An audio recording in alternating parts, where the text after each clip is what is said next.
अस्सलाम वालेकुम। उम्मीद करता हूँ आप सब खैरियत से होंगे। आज हम अपनी सी प्रोग्रामिंग लैंग्वेज की क्लास नंबर 6 का आगाज़ करने जा रहे हैं। तो इस वीडियो में हम वेरिएबल्स और डाटा टाइप को ध्यान से देखेंगे और मैं आप लोगों को बताऊंगा कि वेरिएबल्स इंपॉर्टेंट क्यों हैं और डाटा टाइप्स क्या होते हैं।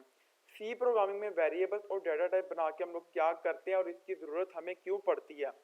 तो यार जिस तरह एक बॉक्स होता है और उस बॉक्स के अंदर हम लोग सामान भर देते हैं, उसी के साथ साथ आप लोग उसके अंदर सिर्फ उतना सामान भर सकते हैं जितनी उसकी कैपेसिटी होती है।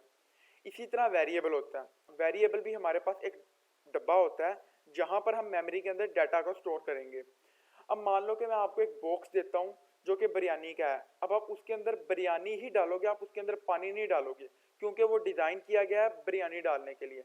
इसी तरह अगर मैं आपको एक बोतल दूं तो आप उसके अंदर पानी ही डालोगे, आप उसके अंदर बिरयानी कभी नहीं डालोगे क्योंकि वो डिज़ाइन की गई है पानी डालने के लिए। इसी तरह जो हमारे वेरिएबल्स होते हैं सी में उनको उनकी भी टाइप्स होती हैं। जो डाटा टाइप होता है वो बताता है कि इसमें किस तरह का वेरिएबल आने वाला है। यानी कि अगर मैं बिरयानी का बॉक्स आपको दे रहा हूँ तो आपको पता होगा कि इसके अंदर बिरयानी डालनी है, और अगर मैं आपको एक बोतल दे रहा हूँ तो आपको पता होगा कि इसके अंदर आपने पानी डालना है, ना कि बिरयानी डालनी है। अब सी प्रोग्रामिंग में हमारे पास बहुत से डाटा टाइप होते हैं, जैसे कि कार हो गया, फ्लोट हो गया, इंट, डबल। सबको एक एक करके हम इस वीडियो में समझेंगे। तो वेरिएबल जो होता है एक नाम होता है जो हम स्टोरेज एरिया को देते हैं कि यहाँ पर हम ये चीज़ सेव करने वाले हैं, ये चीज़ स्टोर करने वाले हैं। जैसे कि इंट वेरिएबल है उसमें इंटीजर स्टोर होंगे, कैर वेरिएबल है उसमें करैक्टर स्टोर होंगे। ये सारी चीज़ें हम देखते हैं। तो यार आज की इस वीडियो का टॉपिक है variables and data types in C. और वेरिएबल और डाटा टाइप को समझने से पहले मैं आप लोगों को बताना चाहता हूँ फ्लो ऑफ सी प्रोग्राम। ये तो अब आप लोग कहेंगे कि मैं आपको एक बार फिर ये क्यों बता रहा हूँ, तो उसका रीज़न ये है कि ये इंपॉर्टेंट है। तो यार सबसे पहले जब आप सी प्रोग्राम को कंपाइल करते हैं तो उसमें होती है हमारी प्री प्रोसेसिंग। अब प्री प्रोसेसिंग क्या होती है? प्री प्रोसेसिंग में सिंपली कुछ बेसिक स्टेप्स होते हैं, जैसे कि कमेंट्स का रिमूव होना, उसके बाद दो चार चीज़ें जो हमने पिछली वीडियो में देखी थी वो होती हैं। उसके बाद आती है हमारी कंपाइलेशन। कंपाइलेशन जब कंप्लीट हो जाती है उसके बाद आती है हमारी असेंबली, उसके बाद आती है हमारी लिंकिंग, और उसके बाद सबसे एंड पे जो हमारा प्रोग्राम होता है लोडिंग होती है। हमारा प्रोग्राम रैम में लोड होता है। अब रैम क्या है? रैम होती है रैंडम एक्सेस मेमोरी। उसमें आपका प्रोग्राम लोड होता है और उसके बाद वहां से चलता है। अच्छा, जब भी मैं यहाँ पर मेमोरी बोलूंगा ना तो उसका मतलब है कि रैम। तो आपकी रैम यहाँ पर मेमोरी का काम करती है। यानी कि जब भी मैं बोलूंगा कि प्रोग्राम मेमोरी में लोड हो गया तो उसका मतलब है कि प्रोग्राम रैम में आके लोड हो गया। अब आप देखते हैं कि 4 GB रैम है, ये 8 GB की रैम है, उसका मतलब होता है जितनी ज़्यादा रैम होगी उतने ज़्यादा प्रोग्राम रैम में लोड होंगे। तो ये था हमारा सी प्रोग्राम का फ्लो। अब ये वेरिएबल क्या होता है? जैसा कि मैंने आपको बताया था कि हमारा जो प्रोग्राम होता है वो रैम में आके लोड होता है और उसके बाद वहाँ से उसकी एग्जीक्यूशन स्टार्ट होती है। तो ये जो हमारा वेरिएबल होता है ये एक नाम होता है जो कि मेमोरी लोकेशन को दिया जाता है। अगर फर्ज करें ये आपकी एक रैम है और ये इसके ब्लॉक्स हैं, और जो इसकी बेसिक यूनिट है उसमें एक जीरो या वन स्टोर हो सकता है। जैसा कि हमें पता है कंप्यूटर किसी भी नंबर को डायरेक्टली स्टोर नहीं करता, वो जीरो और वन की फॉर्म में करता है। तो यहाँ पर जो हमारी एक मेमोरी लोकेशन को दिया गया नाम है वही हमारा वेरिएबल है। उसके बाद हम चलते हैं अपने दूसरे पॉइंट पर। अब सी प्रोग्रामिंग लैंग्वेज की अगर बात करें तो ये डिक्लेयर किया जाता है कि मैं टाइप लिखूंगा और उसके बाद वेरिएबल का नाम लिखूंगा। जैसे कि मैं यहां पर लिखता हूं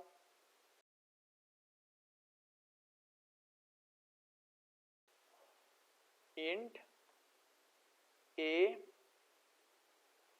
सेमीकोलन, उसके बाद मैं सेमीकोलन लगाता हूं। इसी तरह अगर मुझे एक साथ दो वेरिएबल चाहिए तो मैं सिंपली लिख दूंगा इंट ए कोमा बी सेमीकोलन। इसी तरह अगर मुझे दो चाहिए, तीन चाहिए, तो भी मैं सिंपल इसी तरह लिखूंगा A comma B comma C semicolon.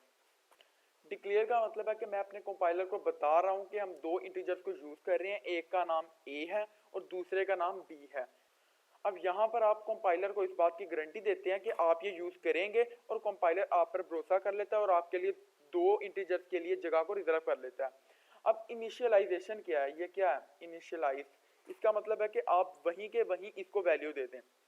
अगर आप चाहते हैं कि आप वहीं के वहीं इसको वैल्यू दे दें और डिक्लेयर भी एक ही स्टेटमेंट में कर दें, तो आप सिंपल लिखेंगे int a is equal to 4 semicolon. अब इसका मतलब क्या है? इसका मतलब है कि आपने सिंपली a के लिए जगह को रिजर्व कर दिया, वहां पर 4 रख दो। तो सिंपली यहां पर आपने इनिशियलाइज और डिक्लेयर एक ही स्टेटमेंट में कर दिया। तो अब हम देखते हैं rules for defining a variable in C, यानी कि वेरिएबल का नाम रखने के क्या बेसिक रूल्स होते हैं। जैसे आप इंसान की मिसाल ले लें, जब आप एक इंसान का नाम रखते हैं तो आप ऐसे नहीं होता कि आप उसका नाम चेयर रखते हैं, टेबल रख दें, मोबाइल रख दें, कीबोर्ड रखते हैं। आप उसका नाम एक कुछ रूल्स पे रखते हैं, यानी किसी भी चीज़ के नाम पे उसका नाम नहीं रखते आप। इसी तरह जब हम एक वेरिएबल का नाम रखते हैं तो कुछ रूल्स होते हैं, हमें उन रूल्स को फॉलो करना होता है। अब पहले पॉइंट की तरफ हम चलते हैं, can contain alphabets, digits and underscore. हमारा जो एक वेरिएबल है उसके नाम में अल्फाबेट हो सकता है, डिजिट हो सकता है और अंडरस्कोर हो सकता है। इनके अलावा कोई चौथी चीज़ नहीं हो सकती। यानी कि अगर मैं लिखता हूँ जिस तरह ये देखें इंट जॉन, और इसी तरह अगर आप ये देख लें फ्लोट जॉन 1 2 3, इसमें हमारा अल्फाबेट यूज हो रहा है, इसमें हमारा डिजिट यूज हो रहा है, इसमें हमारा अंडरस्कोर यूज हो रहा है। ये हमारे वैलिड वेरिएबल्स नेम है। अब दूसरे पॉइंट को हम देखते हैं, a variable name can start with an alphabet and underscore only, can not start with digit. तीसरे को भी हम साथ ही देख लेते हैं। जो हमारा वेरिएबल है उसका नाम सिर्फ अल्फाबेट या अंडरस्कोर से शुरू हो सकता है। अगर डिजिट से होगा तो वो इनवैलिड हो जाएगा, वहां पर वो एरर देगा। तो जिस तरह ये देख लें, यहाँ पर ये वैलिड वेरिएबल नेम में देख लें, इधर भी हमारे वेरिएबल अल्फाबेट से स्टार्ट हो रहा है, इधर भी वेरिएबल अल्फाबेट से स्टार्ट हो रहा है, और इधर अंडरस्कोर से स्टार्ट हो रहा है। ये अंडरस्कोर के ऊपर लाइन आ गई है, ये अंडरस्कोर इधर लगा हुआ है, अंडरस्कोर से स्टार्ट हो रहा है। इसी तरह यहाँ पे देखें, ये हमारा डिजिट से स्टार्ट हो रहा है तो ये इनवैलिड है। जहाँ पर हमारा वेरिएबल का नाम डिजिट से स्टार्ट होगा वहां पर ये एरर देगा। चौथे पॉइंट को देखते हैं, no white space and reserved keyword is allowed. यानी हम वेरिएबल में कोई खाली जगह नहीं छोड़ सकते, और जो रिजर्व कीवर्ड होते हैं हम उनको भी यूज नहीं कर सकते। जैसे कि हमारा ये जो लॉन्ग है ये रिजर्व कीवर्ड है, हम अगर इसको यूज करेंगे एज अ वेरिएबल तो यहाँ पर ये एरर देगा।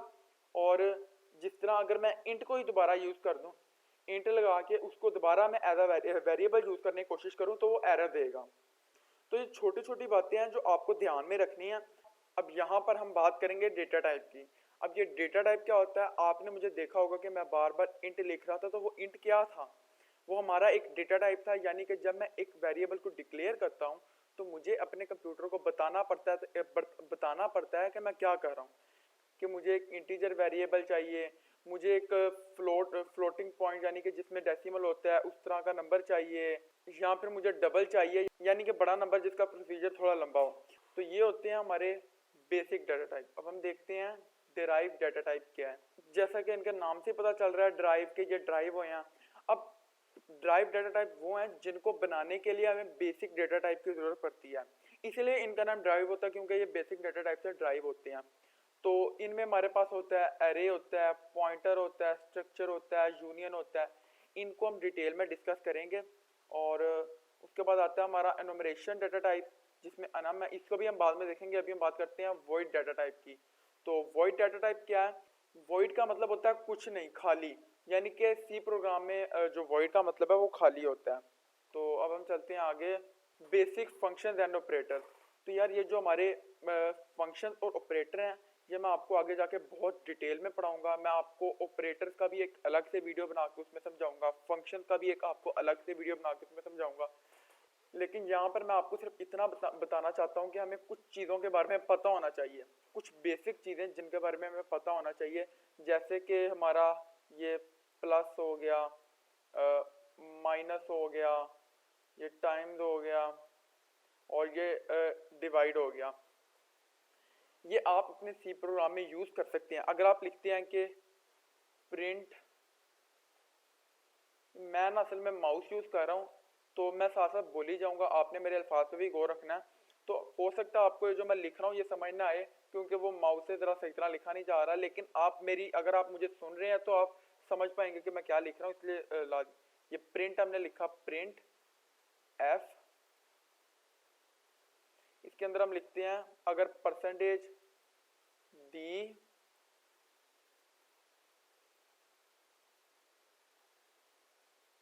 कोमा 3 प्लस 7, ये 7 है, इसे सेमीकोलन लगा लेते हैं।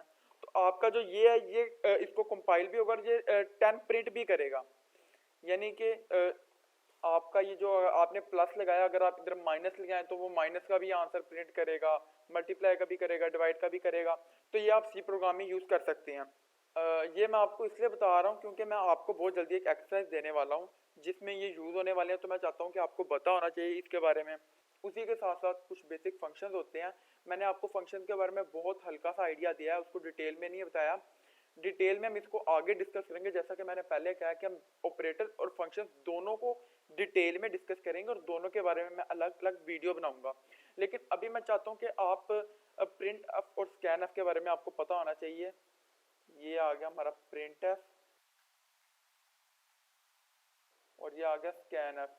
मैं चाहता हूं कि आपको इन दोनों के बारे में पता होना चाहिए।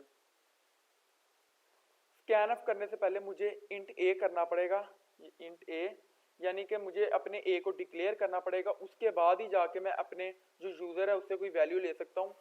हमारा जो यूज़र है वो हमें किस तरह वैल्यू देगा, वो कीबोर्ड के जरिए वैल्यू देगा। यानी कि मैं ये यहाँ पे लिखता हूँ, ये फिर इधर मैं लिखता हूँ परसेंटेज डी, ये यार कोमा है, ये थोड़ा बड़ा हो गया, इधर हम लगा लेते हैं एमरसेंड ए